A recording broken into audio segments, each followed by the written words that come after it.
À la une de l'actualité de ce vendredi, scandale à Nairobi, la plénière prévue jeudi a été suspendue à cause de la découverte de l'infiltration rwandaise. La délégation présidentielle a démantelé un matériel traducteur avec des puces de transmission directe au Rwanda. 50 civils, c'est le nombre de personnes tuées par le M23 dans le territoire de Rutshuru. Les terroristes ont foulé aux pieds les résolutions du mini-sommet de Luanda, dénonce l'armée congolaise. Et puis la réplique du porte-parole du gouvernement face aux propos de Paul Kagame à l'endroit de Félix-Antoine Tshisekedi Tshilombo. Le président rwandais a perdu le contrôle.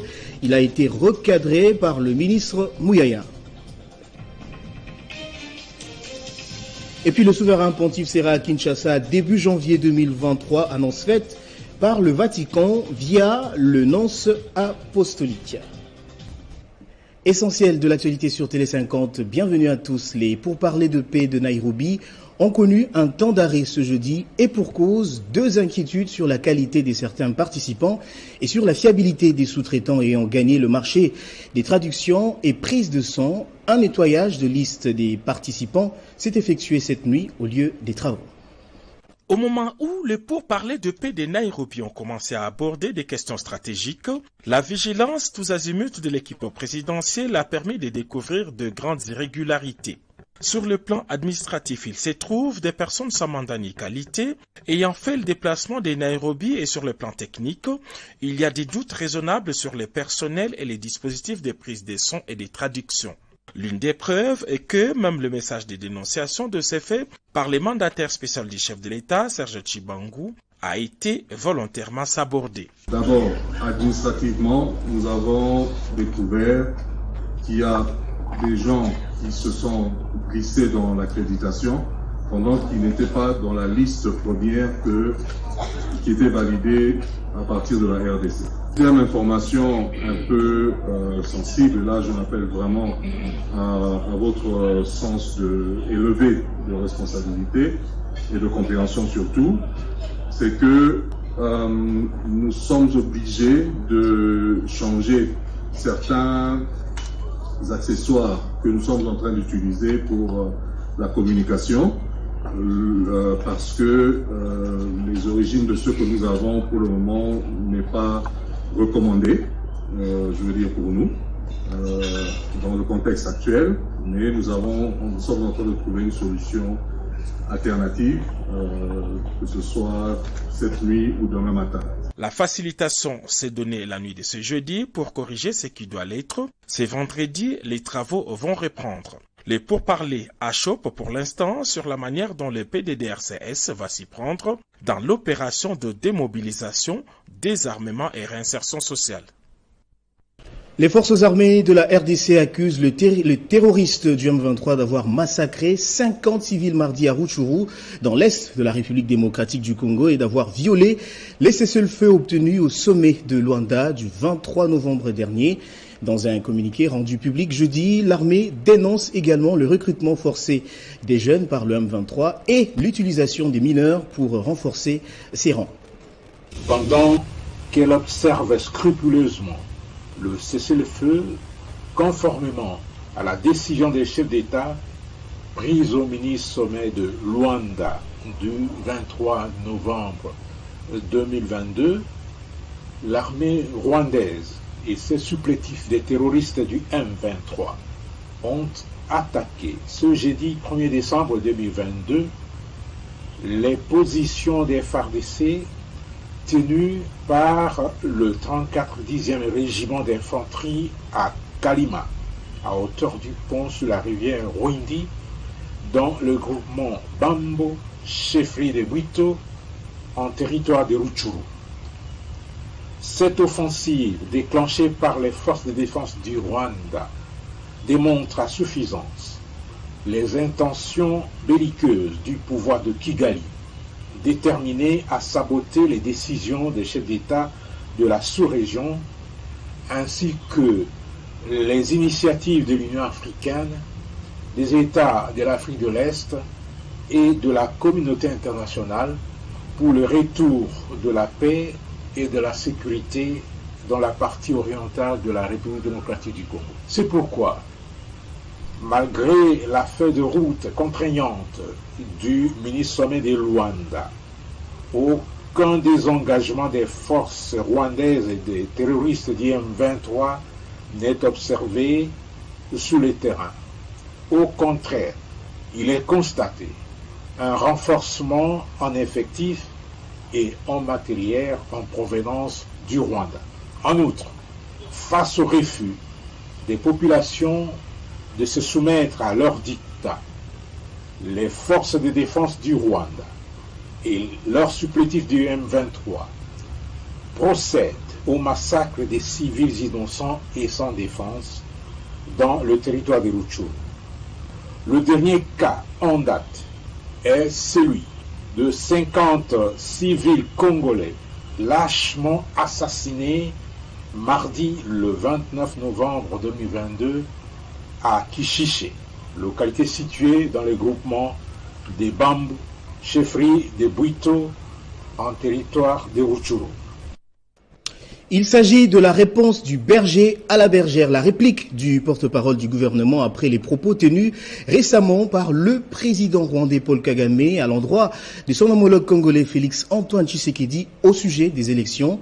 Avec des mots bien choisis et d'un ton ferme, Patrick Mouyaya a indiqué que le Rwanda est le dernier sur la liste en matière de démocratie. On l'écoute. Alors, à votre première question, bon, le gouvernement ne va pas se réunir pour réagir aux propos qui ont été dits. Je me demande bien si ceux qui préparent le note du président Kagame avaient bien fait leur travail, parce qu'il est très en retard. Je crois que ces discours, il aurait dû le prononcer il y a une semaine, où il a été un peu distrait, il n'a pas suivi l'actualité congolaise qu'il a fait tant, parce que j'ai cru comprendre qu'il est très friand de nos différents passages dans la presse internationale, parce qu'il est revenu déçu. C'est bien pour lui parce que ça lui permet d'avoir des éléments d'information. Alors, qu'est-ce qu'il faut dire? Je pense d'abord que le président Kagame n'a pas de qualité pour faire un quelconque commentaire sur ce qui concerne les élections. Premièrement, avant de parler élections, on doit parler de liberté d'expression. Est-ce que liberté d'expression existe au Rwanda? Deuxièmement, on parle de liberté de manifestation. Est-ce que la liberté des manifestations existe au Rwanda? Non. Troisièmement, comment il est arrivé au pouvoir? Quelle a été la méthode qui a été utilisée? Quatrièmement, je ne vous rappelle rien, mais vous vous souvenez du référendum qui s'est tenu, je crois, en 2015, où à 99,1% ou 98,1%, on a dit oui à une forme de présidence à vie, parce qu'il s'est assuré des restos au pouvoir jusqu'en 2034. Mais il vaut mieux d'abord qu'il regarde chez lui si les Rwandais sont libres de s'exprimer, si les Rwandais sont libres de manifester, si lui, il est en mesure de supporter une quelconque opposition à sa pensée unique. Donc je ne voudrais pas en dire davantage, mais je pense que pour tout ce qui concerne la démocratie mondialement, il est le dernier sur la ligne, c'est connu. Et puis sachez que le pape François se rendra en République démocratique du Congo et au Soudan du Sud début 2023, deux pays africains dans lesquels il avait reporté sa visite prévue l'été dernier pour des raisons de santé. Le souverain pontife argentin sera à Kinshasa du 31 janvier au 3 février 2023, puis à Djouba du 3 au 5 février, annonce faite par le nonce apostolique à l'issue d'un échange avec le président de la République. C'est désormais confirmé, le pape François arrive à Kinshasa le 31 janvier et séjournera dans la capitale jusqu'au 3 février 2023. L'annonce a été faite par Monseigneur Ettore Balestrero, nonce apostolique à RDC, qui a eu des entretiens ce jeudi 1er décembre avec le président de la République Félix Antoine Tshisekedi Tshilombo à la Cité de l'Union africaine en compagnie de quelques évêques de la Conférence épiscopale nationale du Congo et du Premier ministre Jean-Michel Sama-Lukonde. Accomplira le voyage déjà annoncé en République démocratique du Congo de 31 janvier jusqu'à 3 février de 2023. Donc c'est pour cela que j'ai la joie d'annoncer que ce qui avait été reporté, la promis a été accompli le pape sera au Congo. Ce sera une visite de réconfort du pape François en cette période où la RDC est confrontée à une guerre injuste lui imposée dans l'est du territoire national, a dit le Premier ministre qui a réitéré l'appel à la mobilisation du peuple congolais lancé lors de l'annonce du voyage du Saint-Père qu'il a reporté pour des raisons. Nous avions déjà à ce moment-là demandé à toute la population congolaise de préparer cet accueil de cette haute personnalité. Et donc là, c'est juste une relance que nous allons faire. Nous étions restés en prière, parce que c'est ça que nous avions annoncé. Lorsque nous avions eu le report de la visite, nous avions dit que nous allions rester en prière pour la santé de sa sainteté le pape et nous assurer qu'il puisse finalement pouvoir venir et que nos portes étaient en tout cas grandes ouvertes pour l'accueillir. Attendu en début juillet dernier en RDC, le pape François était contraint. Et puis ça y est, le gouvernement congolais vient de publier enfin les accords signés en février dernier avec l'homme d'affaires israélien Dan Gettler, frappé par les sanctions américaines. Accord qui consacre justement principalement la récupération des actifs de la République démocratique du Congo, a souligné ce jeudi les ministres des Finances Nicolas Kazadi devant la presse. Cet accord a été publié après de longues séances de travail entre le gouvernement congolais et la société civile sur les enjeux que cela implique. Il était question de placer le curseur sur les intérêts de la République démocratique du Congo après la signature de cet accord avec Ventura, société représentant les intérêts de Dan Gettler, un accord qui revêt d'un caractère important pour le pays. Cet accord porte entre autres sur des actifs pétroliers qui se trouvent sur le lac Albert. Et comme vous le savez, les actifs pétroliers ont une durée de vie aujourd'hui dans le cadre de la décarbonisation de l'économie mondiale qui est plutôt limitée. Le champ pour exploiter de nouveaux gisements pétroliers. Cette décision du gouvernement de vouloir récupérer ses actifs lui permet non seulement de rehausser son partenariat avec les États-Unis d'Amérique, mais balise aussi le chemin pour les opérateurs économiques étrangers de ces secteurs pour poser leurs valises en République démocratique du Congo en toute quiétude. Qu'on trouve un accord ou pas, si les sanctions sont toujours là, on ne peut pas aller plus loin, parce que personne ne viendra opérer sur ces lignes. Il faudra bien qu'il y ait des transactions. Mais l'accord que nous trouvons avec Gettler est un premier pas. Et puis en bref et en images, le parquet général près la cour d'appel de Kinshasa Matete a émis un avis de recherche contre l'ancien directeur général intérimaire de la société Transco, Chief Tshipamba, c'est ce qu'indique un document daté du 29 novembre signé par l'avocat général. Selon les sources, Chief Tshipamba est poursuivi pour détournement et corruption. Dossier Boukangalonzo, on en parle dans ce journal. Le débat s'est invité à la chambre basse du Parlement où le député national Willy Boudio est monté au créneau pour fustiger justement la divergence de ces deux arrêts qui peuvent créer, selon lui, des précédents fâcheux dans l'administration de la justice en République démocratique du Congo. Le revirement jurisprudentiel de la Cour constitutionnelle dans les dossiers Boukangalonzo vont créer des conséquences fâcheuses à l'avenir si rien n'est fait. Ce débat s'est invité même au Parlement congolais où le député national Willy Boudio a émis ses craintes par rapport à ces deux arrêts de la Cour constitutionnelle qui risquent de saper les efforts du gouvernement. Maintenant que la Cour, pour une même affaire, s'est prononcée incompétente et après la même Cour va se dire pour dire qu'elle devient compétente, il y a un peu de crainte de mon côté, honorable président. Ma crainte réside dans le fait que nous risquons d'avoir une justice à plusieurs vitesses. Je ne veux pas parler de deux. Et si ce sera le cas, la crainte est qu'aujourd'hui on peut poursuivre Bolio, on peut la quitter. Demain, si la personne qui va être au niveau judiciaire n'est pas d'accord avec la figure de Bolio, il va le poursuivre encore. À ce moment, ça sera une insécurité judiciaire. Selon les députés nationaux, il faut que cette situation soit réglée pour que ce soit le premier arrêt qui soit maintenu parce qu'il est le seul valable constitutionnellement. Nous sommes toujours au Parlement, cette fois-ci au Sénat, où la grande décision a été prise hier, jeudi, au cours d'une plénière présidée par Modeste Bahati-Lukwebo. C'est l'approbation de l'interpellation du ministre des Ressources hydrauliques et électricité initiée par le sénateur Denis Kambaye. L'auteur de cette initiative parlementaire, le sénateur Denis Kambaye, reproche à Olivier Mwenze-Moukaleng la non-reprise de travaux de construction de la centrale hydroélectrique de Katende dans la province du Kasaï central, contrairement à ce qu'il avait promis aux élus des élus lors de la dernière intervention à la Chambre haute du Parlement à la session de mars dernier. Après débat et délibération, nous avons examiné le texte. Il y a eu plusieurs intervenants. À l'unanimité, donc tous les sénateurs décident de l'interpellation du ministre des Ressources hydrauliques et électricité suite aux questions qui ont été posées, notamment concernant la chute de Katende, dont les travaux devaient déjà arriver à terme, tel que l'avait promis le ministre lors de son passage ici.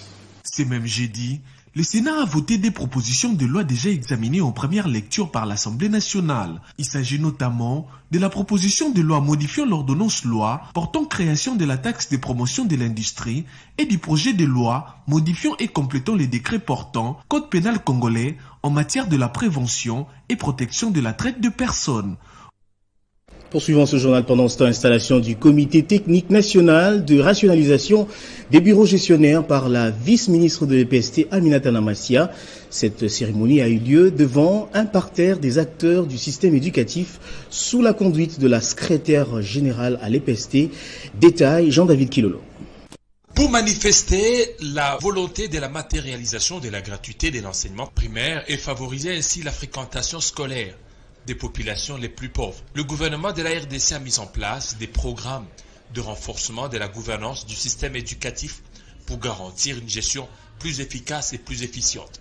Ces programmes coulaient en réforme dont la rationalisation des bureaux gestionnaires et du processus de création des établissements scolaires visent à changer les mentalités, incruster les normes, mécanismes et valeurs d'une gestion axée sur la responsabilisation des acteurs, notamment les administrations centrales déconcentrées, décentralisées, les établissements scolaires publics. Cette réforme a commencé par l'étude sur la rationalisation des humanités pédagogiques en République démocratique du Congo. Cette réforme permettra aux provinces éducationnelles et administratives d'élaborer un plan de rationalisation qui sous-tend la fusion, la fermeture et le redéploiement des agents et cadres des bureaux gestionnaires. L'objectif de cette réforme est de s'assurer que les bureaux gestionnaires et les écoles publiques sont créés et dotés d'un personnel en fonction de besoins réels et dotés d'un budget conséquent. La rationalisation des bureaux gestionnaires permettra de réduire le nombre de bureaux sur base d'une carte scolaire à jour, du respect ou non des normes officielles et de l'existence d'un arrêté de création. GPM Katebi Beach, c'est le site qui a abrité la commémoration de la 34e journée mondiale contre le sida. C'est Véronique Kilumba, vice-ministre de la Santé publique, Hygiène et Prévention, qui a lancé la cérémonie en présence de la gouverneure du Lualaba. Représentant le chef de l'État, Félix-Antoine Tshisekedi Tshilombo, la vice-ministre de la Santé publique, Hygiène et Prévention a présidé la cérémonie commémorative de la 34e journée mondiale de lutte contre le VIH-Sida aux côtés de la gouverneure de province. La manifestation a eu lieu dans le site touristique GPM Katebi Beach à une dizaine de kilomètres de Kolosi. Les gouverneurs des provinces du Tanganyika, du Sankuru, du Kasaï central, du Kasaï oriental étaient de la partie. Main dans la main pour vaincre la stigmatisation et réduire les nouvelles infections dues au VIH-Sida. C'est le thème retenu cette année en RDC. Prends le courage, va te faire dépister. Vice-ministre Véronique Kilumba Nkulu a réitéré la volonté du chef de l'État Félix-Antoine Tshisekedi Tshilombo à combattre cette pandémie jusqu'à son éradication en dépit de la guerre dont la RDC est victime dans la province du Nord Kivu, avant de sensibiliser les participants à lutter contre la stigmatisation et la discrimination des personnes frappées par la maladie. Je déclare ouvertes les assises de cette journée ainsi que toutes les activités commémoratives de lutte contre le VIH-Sida qui se dérouleront au cours de ces mois de décembre et sur l'ensemble du territoire national. La visite des stands dénommée Village Sida a sanctionné cette étape de la journée. Autre chose à présent, 10 femmes des médias ont été primées à l'issue d'une formation de 3 jours en photographie organisée à Kinshasa. Cette initiative du magazine en ligne Femmes d'Afrique s'inscrit justement dans le cadre de l'autonomisation de la femme visant à stimuler les talents des photographies, domaine à prédominance masculine. Ce projet de la formation en photographie résulte du constat de la faible présence des femmes dans ce secteur. Durant 3 jours, la dizaine des femmes conviées à cette session organisée par le magazine en ligne Femmes d'Afrique avec l'appui de l'ONG Kivuvu Yanketo ont été formées sur la prise des photos et l'impact de celles-ci dans la société. Cette initiative vise à rendre la femme plus autonome. J'exhorte toujours la femme congolaise de se lancer dans les secteurs dits des hommes que nous appelons. Il n'y a pas que la photographie, et il y a beaucoup de métiers. Alors j'aimerais que la jeune fille congolaise s'élève, qui prenne son destin à main. On doit développer les talents cachés en nous. On ne doit pas éviter certains secteurs parce qu'on dit que ces secteurs est dit des hommes. Non, nous devons nous mettre parce que nous devons travailler ensemble et en collaboration.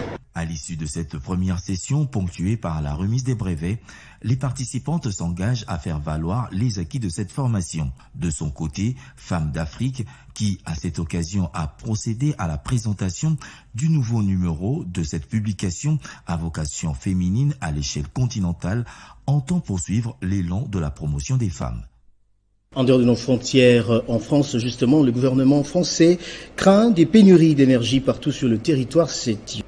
En bref également, la dépouille mortelle de l'artiste Georges Kiamwangana Mateta dit Verkis ne sera pas portée en terre ce dimanche 4 décembre comme initialement annoncé par le comité d'organisation des dites obsèques. Un nouveau report vient d'être décrété pour des raisons d'ordre fonctionnel. Des plénières à l'Assemblée nationale a renseigné justement un membre du comité d'organisation. La date du 18 décembre prochain a été retenue pour les derniers hommages. Et puis après sa prise des fonctions à la tête du secrétariat général au sport, Bobby Ilongo a eu un entretien avec le ministre des Sports et Loisirs Serge Condé. Le désormais numéro 1 de l'administration générale du sport congolais a présenté ses civilités au patron des sports. Après sa nomination par le décret présidentiel à la tête de l'administration générale du sport congolais, Bobby Ilongo Bompoko était reçu par le ministre de Sport et Loisirs Serge Condé. C'est lui qui succède 13 ans après à Barthélemy Okito, a présenté ses civilités au patron de sport avant de faire quelques propositions dans le but d'améliorer et surtout d'apporter du sang neuf dans le sport congolais. Notre sport nécessite d'être modernisé et par rapport à ça, j'ai trouvé un outil important sur l'impulsion du chef de l'État, les États généraux des sports et loisirs en RDC. Et là, il y a des orientations, des recommandations. On doit travailler sur ça techniquement et soumettre au ministre ce qu'il faut pour qu'on puisse avoir des textes qui vont nous aider à faire le travail. Le nouveau secrétaire général au sport n'a pas manqué de lancer une invitation à ses nouveaux collaborateurs à travailler d'arrache-pied afin de relever le sport de la RDC. Le sport, c'est un secteur important, il est social et c'est la passion. Donc, ils peuvent nous faire confiance, on va travailler ensemble pour qu'on puisse arriver. Et les défis, ils sont énormes, les attentes sont énormes.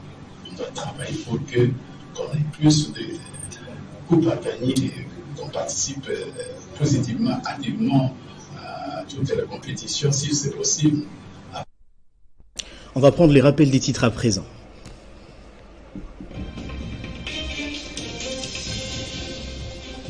Scandale à Nairobi, la plénière prévue jeudi a été suspendue à cause de la découverte de l'infiltration rwandaise.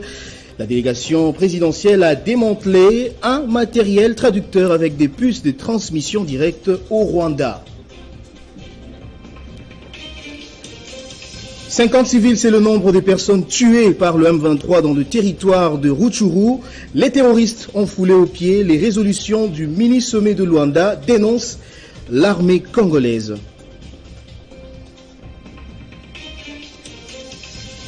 Et puis la réplique du porte-parole du gouvernement face aux propos de Paul Kagame à l'endroit de Félix-Antoine Tshisekedi, président congolais.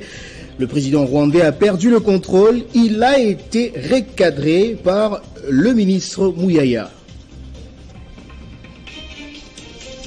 Et puis le souverain pontife sera à Kinshasa début janvier 2023, annonce faite par le Vatican via le nonce apostolique. Ne nous quittez pas, tout de suite la revue de presse.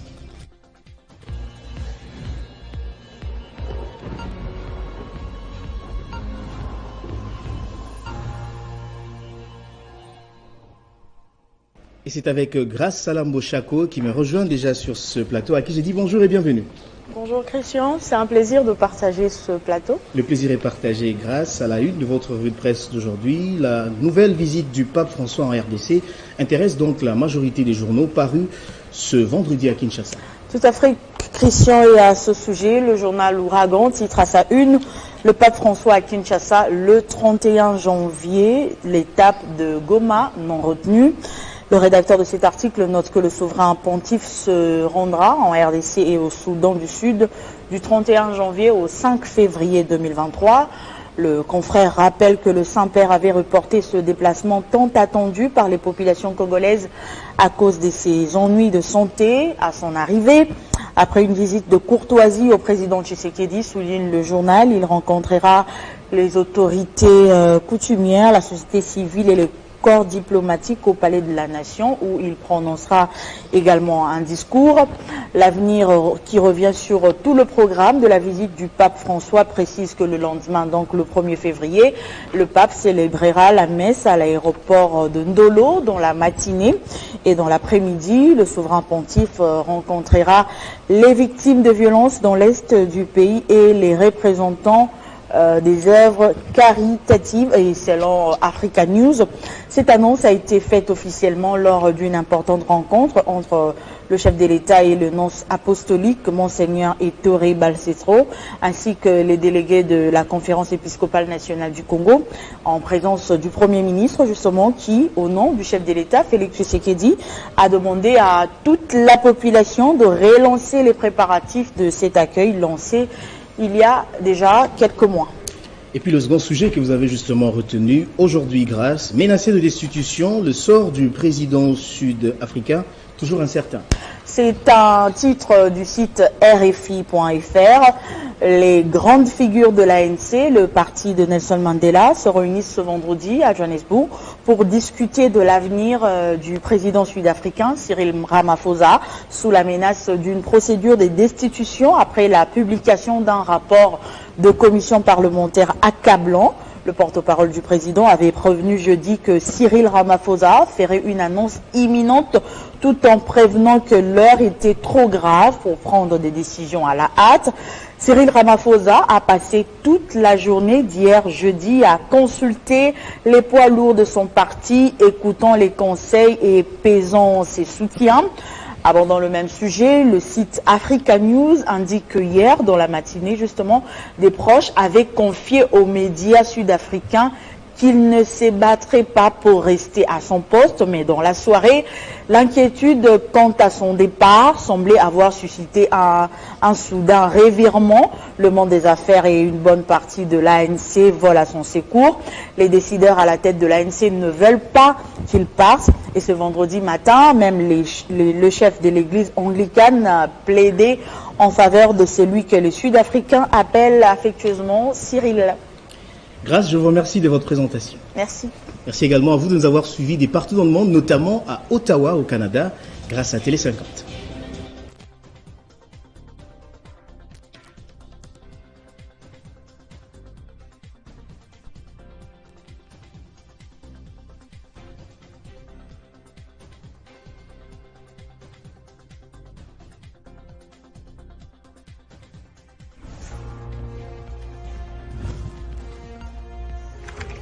L'actualité reste inconnue.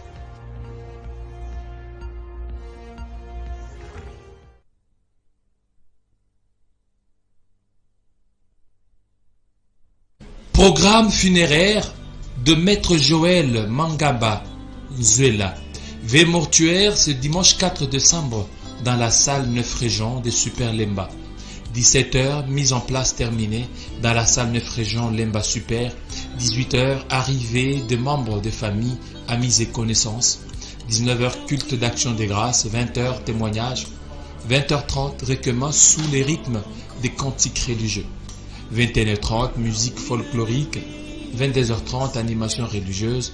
0h, animation sous la fanfare. Lundi 5 décembre. 9h juste, sortie et exposition du corps à l'hôpital cinquantenaire.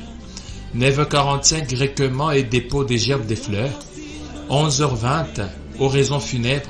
11h30, levée de corps de la morgue de l'hôpital cinquantenaire pour le cimetière nécropole 1, entre ciel et terre.